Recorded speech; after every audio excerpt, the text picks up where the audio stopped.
Hey everybody, today I'm going to show you how to fix imperfections in hardwood flooring. So as you can see right here, I have a pretty big gouge in this piece of hardwood flooring. I'm going to show you how to fix it. And this exact same method and process can be used to fix almost any imperfection in hardwood flooring. You can fix anything from gouges to dents, and even some really deep scratches can be fixed with this method. So let's get right to it. I'm going to set the camera in place so that you can sort of see what's going on. So what I'm going to do is I'm going to take wood filler and I'm going to fill this gouge right here.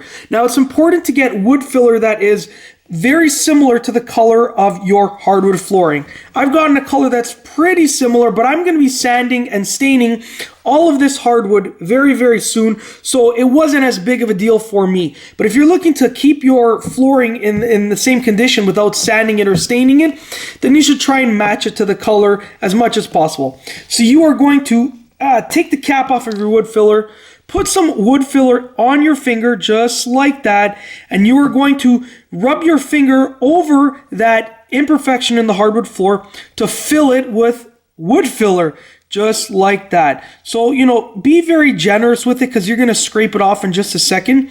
So use your finger to fill it up with wood filler.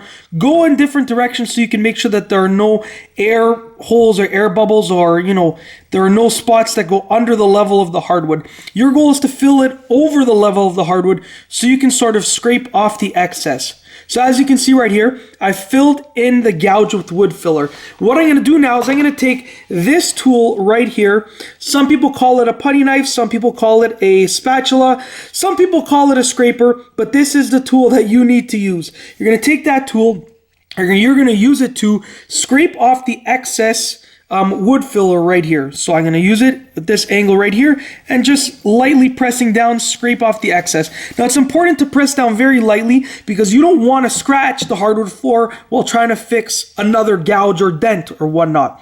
So I'm going to go in the other direction now, go in a few different directions to sort of just get off as much of the excess putty as you can. And yes, there may be some putty that ends up elsewhere like that, but it's no big deal. You can just scrape that off and we'll clean it up later anyways. So now as you can see, I filled in that gouge right there and we're going to give it some time to dry. So with that being said, I will be right back. All right, everyone, now I've given this wood filler some time to dry, so I'm going to take it to the next level and finish off this cleaning up this little imperfection in the hardwood floor. So I have some very fine sandpaper here. It's actually 180 grit sandpaper, so it's a very fine sandpaper. I'm going to use it to very lightly rub on the area that I put the wood filler on.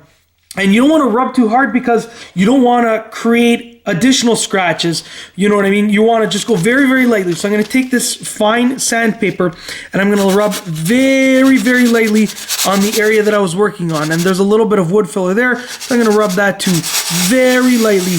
I like to go in a circular motion so it doesn't create some very obvious marks on the area that I'm sanding, okay? So now that I've rubbed it quite a bit and it's all nice and sanded, I'm going to take a damp cloth, and this is not wet at all, it's just barely damp at all, and this area is just extra wood filler. There was not any imperfection on the floor there, so I'm just going to rub that out completely just like that, and then I'm going to lightly go around the area that I was working on because I don't want to wet the area that I used the wood filler to fill, just sort of around that area. And you can get it a little wet, it doesn't really matter too much because it will dry up, but you're not going to want to sort of reactivate the wood filler.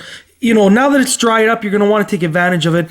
And I just truly like to give it one quick brush over just like that. And once this dries again, you can see if there was an area that you missed and you can sort of touch it up. Like I see that this area right here still has wood filler and there wasn't an imperfection, so I'm just going to rub that out right there. And now you can basically see that the only area that has wood filler is the area that had the imperfection, and it is pretty close to the color. It's not noticeable when you're standing up, the difference, but like I said, I'm gonna resand this entire hardwood floor and restain it, so I'm not looking for an exact match. I'm just gonna give you a close-up shot. Hopefully this camera will focus so you can sort of see the imperfection right over there. So as you can see, it was a horrible gouge before, and now it doesn't look bad at all. And even from this angle, you can't even really tell the difference. So fixing imperfections in hardwood floors is actually really simple. Get some wood filler, fill in the imperfection or the area that needs some work. Use a putty knife, scraper, a spatula, whatever you want to call it, to sort of scrape off the excess putty, and then give it a very, very light sand with a fine grit sandpaper, and then use a very damp cloth, barely damp cloth, I should say, to wipe off any excess wood filler. And that's all I have for you today.